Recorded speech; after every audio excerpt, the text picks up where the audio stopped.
which I'm conducting for self-improvement. Okay, so we're expecting feedback from you. Okay, so our topic for today is IPC versus DPC. I think you know the full form. Yes, ma'am. Indirect pulp capping versus Direct pulp. direct pulp capping. Okay. Now, the exercise I now want you to do on that empty piece of paper is, you have numbers here, 1, 2, 3 and 4. I would like you to write what procedure you would suggest for number 1. You can start writing now. The picture that you see, you decide. Doesn't matter if it is right or wrong. So you write for 1 what you will do. IPC, DPC, pulpotomy, pulpectomy, whatever it is you think, you can write. In simple words, 1 will be this. Yes.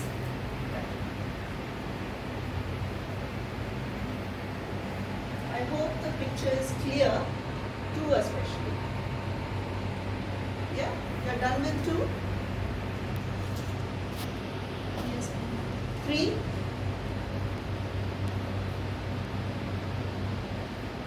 In 4, we have 1, 2, 3 teeth, which you have to consider. This is for it's a bite-wing radiograph of the right side. Okay.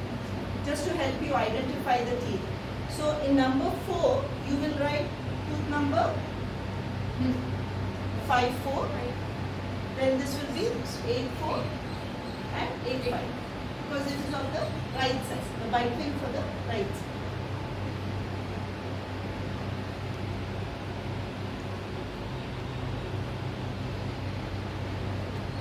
Pause.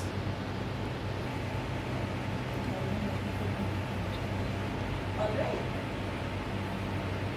It's your decision. It doesn't matter whether it is right or wrong. That is exactly what the exercise is. Yeah? Don't worry too much.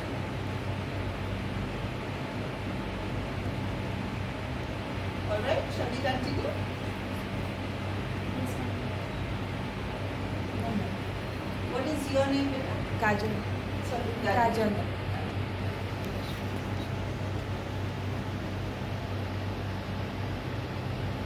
The idea is for you to learn how to identify. So even if you make a mistake now, it's perfectly fine. Okay?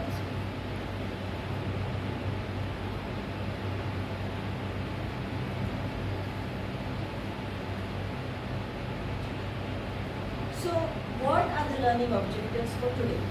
When we say learning objective, meaning what is it that you should know or you should be able to do by the end of this class? Okay? You should know what is pulp capping, what are the types, indications, contraindications and of pulp capping, what are the materials that we use, okay? And what is the procedure and how you evaluate whether the procedure that you have done is successful, okay? Now, if I were to make a statement that sealants, pit and fissure sealant and pulp capping have the same rationale, would you agree with me or disagree? So now you have to interact with me, okay? So would you agree? If you say yes, why? If you say no, why? Ma'am, the answer is yes, because sealants are mainly for the protection of pulp, and IPC we do for the protection of pulp only. So the answer is rational is Okay. You are partly right, but we'll hold the thought. Yes, madam. What do you think? You don't have to agree with her. You can contradict. Yes, ma'am. Because they both are used for protection of pulp. Okay. Kajal? No, ma'am. Okay. Ma'am, sealant is used for to prevent the caries and IPC is used for to prevent damage to the pulp. Okay, fine. So all of you have a point. Yeah? Now the rationale, when you say rationale is, what is the justification or what is the reason for us doing this particular procedure? Now you are partly right and you both are also partly right and partly wrong. Okay? Which is fine. What are we doing in a sealant?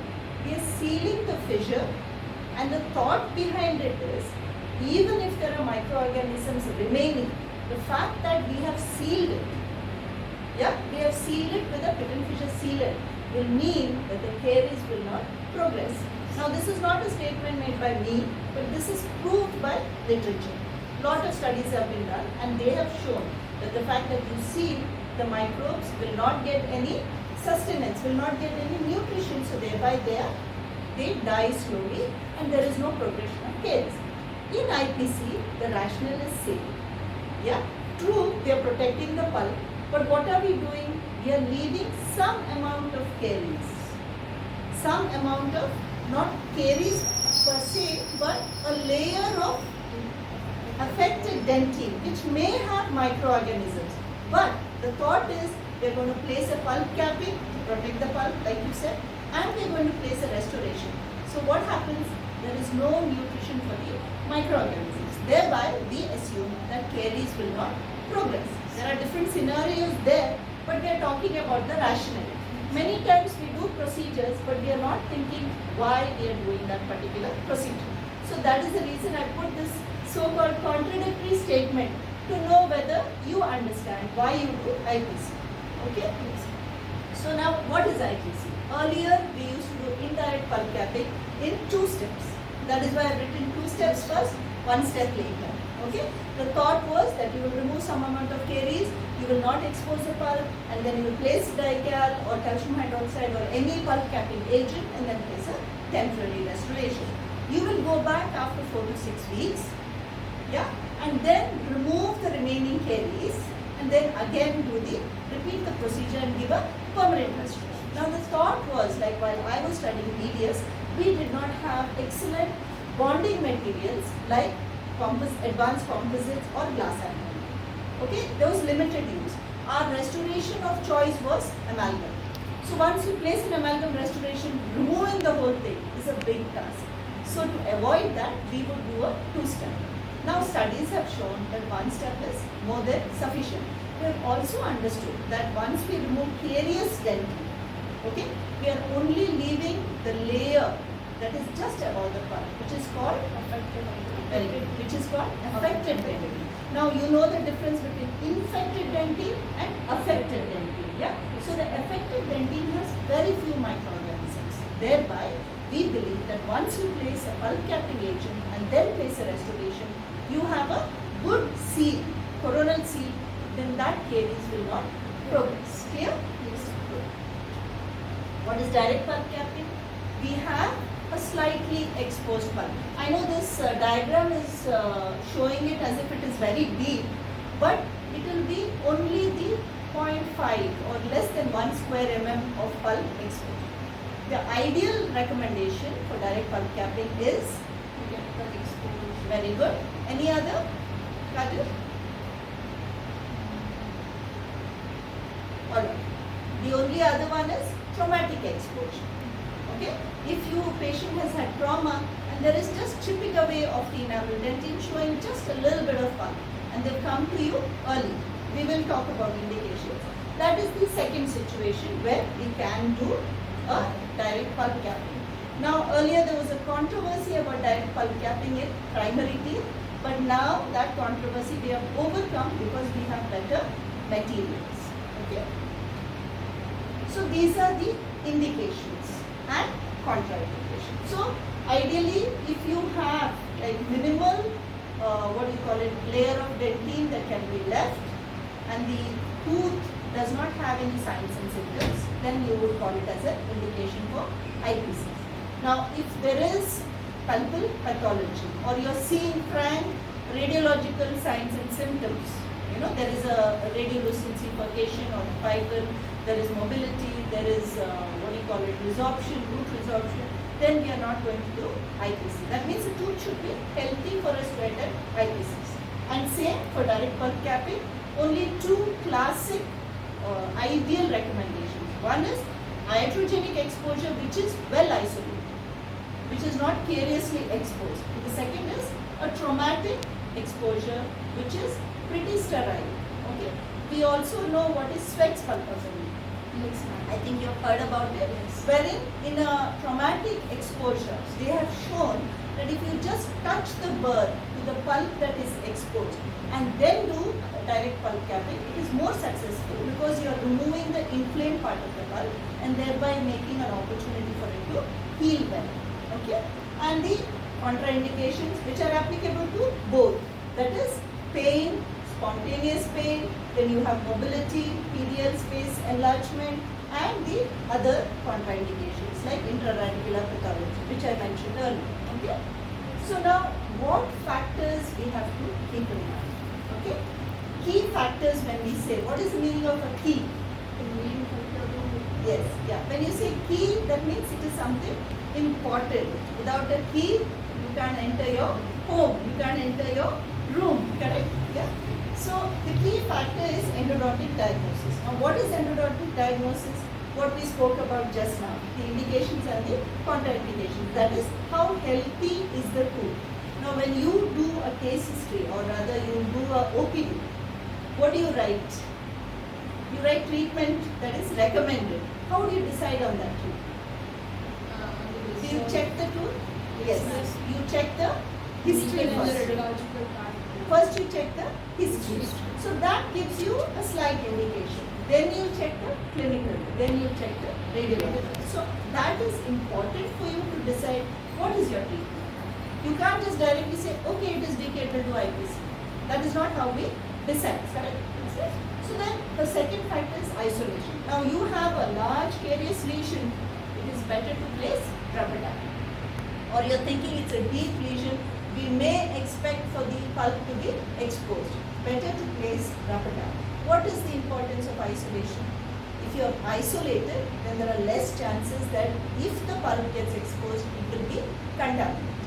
So lesser the contamination, better the prognosis. Clear? Okay. So in the third key factor, we have pulpal response. Now most often we ask postgraduate students and also we ask you to take a response. How can we take response?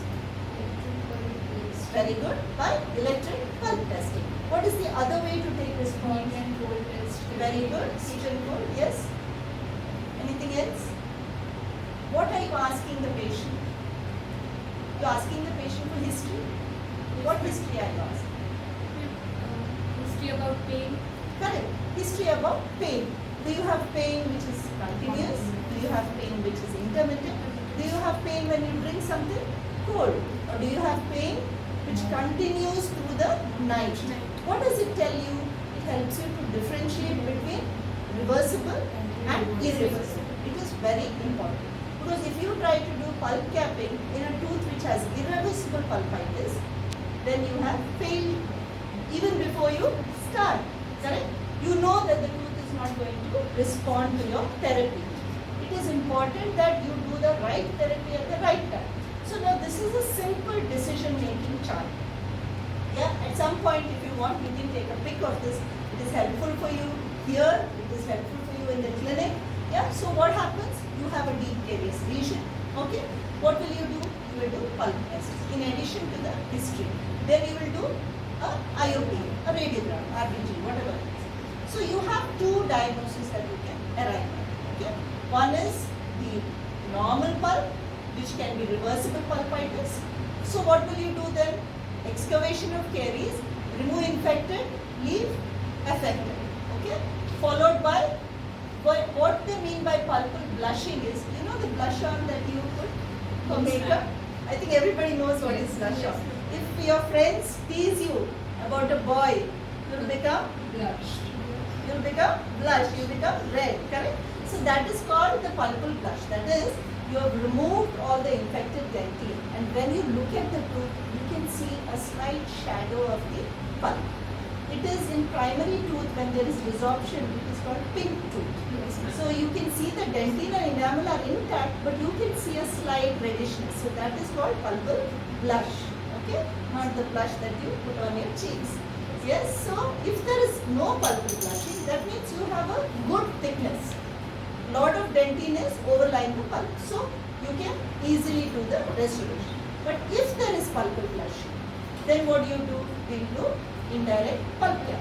So is this simple? Are you able to understand? Because the flow chart tells you what to do next. Okay. So now if there is pulpal exposure, then what is your choice? If you can control the bleeding, this is another factor that we keep in mind, right? When it is bleeding, if the bleeding is bright red, if it is healthy, if it is controlled easily, these factors will tell you that you can go for direct pulp cap.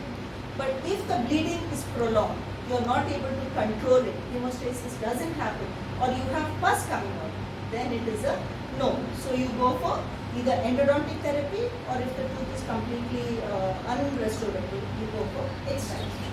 Now if you look at the second part, that is irreversible tonsillitis. Honestly, you have necrosis, you have apical periodontal space ligament enlargement. When you do tenderness on percussion, patient will jump. And then you have an abscess, chronic or acute, it is a gingival abscess or extraoral abscess, yeah? Or you have a draining sinus. All these things when you see, from here you're going to endo. So then it will be endodontics or extraction based on the condition of the roots. So this is a very simple flow chart or a diagram which helps you to make the decision. Okay? So now these are the various materials. I know there's a big list. Commonly what do we use? Yes, Kajal, what do you commonly use? Calcium hydroxide. Calcium hydroxide. Very good. That is one of the oldest materials introduced in 1930s and used till date. Okay. We have similar other materials like Terracal, which is also used now, especially in pediatric dentistry, which is light cure material. You also have calcium hydroxide, which comes as a light cure. In addition, I know you're familiar with Biodentine and MTA. Very good. Yeah, MTA is the other medicament which we can use for direct pulp capping, indirect pulp capping, as well as for pulpotomies. Okay, and of course for other root canal related repairs. Okay, these are all the other materials which have been tried, just for your knowledge. Okay. Yeah. Now the procedure, I think you know by now, but just to cover it in a simple manner, excavation. There you see there is no exposure. So what will we do? Indirect pulp capping. Why it is showing this agent and light cure? That is the reason I explained that we have light cure Terracal, which is a calcium silicate material, and we also have light cure Dical, okay, or light cure calcium hydroxide. That is the correct word. Dical is a toothpaste system. Okay. So then you have a final restoration, which is a permanent restoration. It is a one-step procedure. Clear? And then you have the steps for direct pulp capping, wherein here I know the projector is not very clear, so here is the pulp exposure. But what do you see here? What is one of the key factors you can notice here? What is this?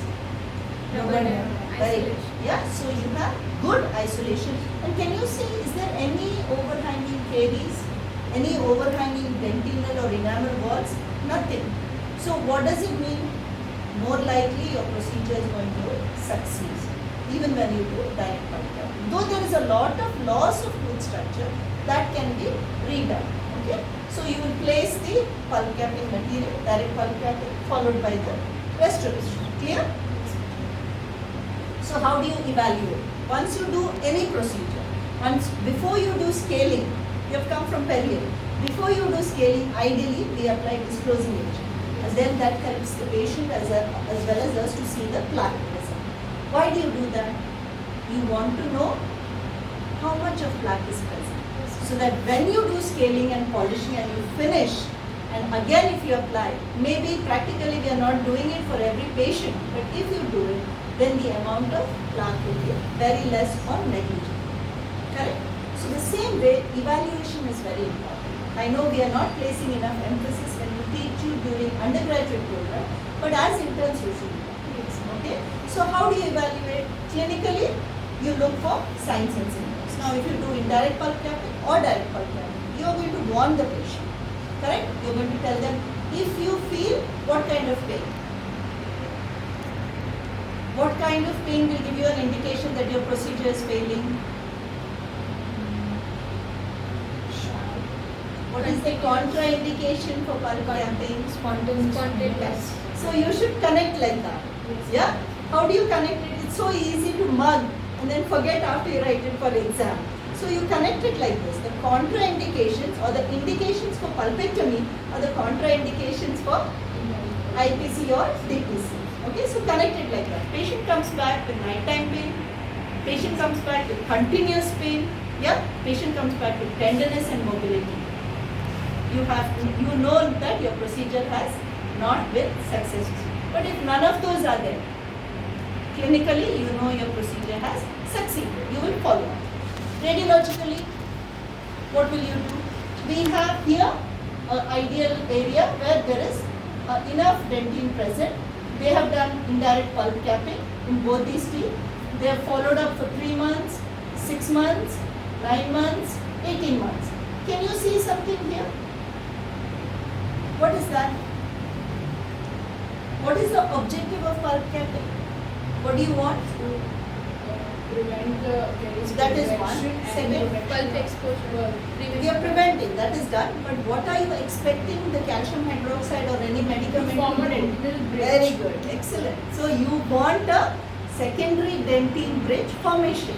So this is something you have to know. Otherwise, why are you placing dical? No, we are not doing time pass, right? Yes. When you place dical, you want something to form. You want the secondary dentine to form, secondary tertiary dentine to form, correct? Okay. So that is the proof. Now open the paper where you have written. You're still on that page. Okay. Yes. So now one by one, tell me what did you write for the first picture? IPC. IPC. What did you write? IPC. What did you write? Okay, very good. All of you have got it right. This I know. I'm sorry, was not very clear. What did you write for this? DPC. All of you. Very good. Okay. And for these two teeth? Sealant. Okay. You wrote sealant. What did you write? IPC. IPC. And you better? Pulpotomy. Pulpotomy. Okay. So, will you review now? The caries lesion is here. Can you see this? Okay. This is the. So it is important when you go to OMR or come to PO, we can help you to see where is the lesion. To read a radiograph. Correct? Interpret a radiograph is very important. So the caries lesion is here. So what would you opt for now that you know the lesion is here and this is the size of the lesion? What will be your option now? Same. IPC.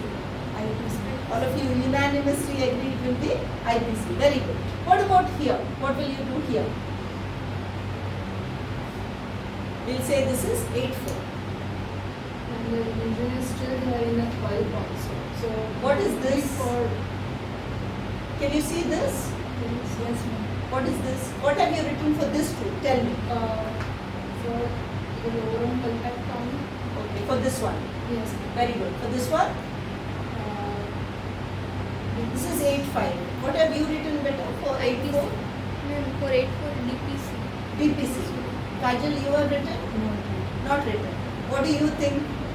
No, for 8 for pulpotomy Okay. and for 8-5 IPC. Okay. And for this too, that is 5-4.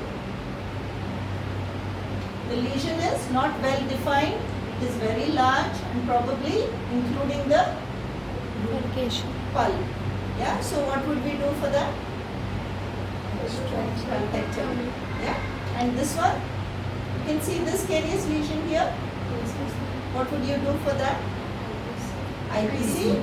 If the pulp is exposed on excavation, you will do DPC. So why is it important? You have to be able to make the right decision. What you see here is internal resorption. Okay. So ideally, the tooth should be extraction. Okay. When you have internal resorption in a primary tooth, we don't usually prefer to do a pulp procedure. The pulp therapy cannot be done, will not be successful. So we ideally do extraction. Now you remember the flow chart that we looked at? Yeah, do you want to see it again? Yes, ma'am. So here we are. So you have either you cannot do hemostasis, or we have chronic abscess or the signs of an abscess or necrosis. Now I cannot give you in clinical signs internal resorption. Internal resorption is seen only in radiological signs. So what will your decision be now? To either do extraction, or if you want a time gap, because it's a primary tooth, we can attempt a pulpectomy with iodoform based materials, just to hold the tooth till the next tooth can erupt. The best option would be extraction followed by a spacing. Okay? Clear so far? Yes, Okay. So now you are aware what is pulp capping, you know, right? Yes. When the pulp has inflammation, we are placing a medicament followed by a restoration and then following up to see whether the pulp will heal or not. Inflamed pulp, okay? Then, you know the types, IPC and BPC. And you also know there is something called Sweck's pulpotomy, which is partial removal of the pulp, which is sort of like direct pulp capping, but removal of the inflamed. Okay? Sweck is CVEK. Yes, many of you mispronounce it. That's why I'm relating that. You know indications and contraindications. You know the various materials that have been used. Correct? Yes. What extra material other than what you already knew did you bring here? Can you name one material in addition to what you already know? What do you know? Calcium hydroxide and iodine and MTA. Any one additional? Zelo, no. Theracal. Very good. Theracal? Yes, Kajan. Dical is calcium hydroxide. Because we gave a whole list, so you should have read. Yeah? Bone aggregates. So many other materials were there. Glass ionomer was there. Yeah? That has also been tried for pulp capping. Okay? And you also know now how to evaluate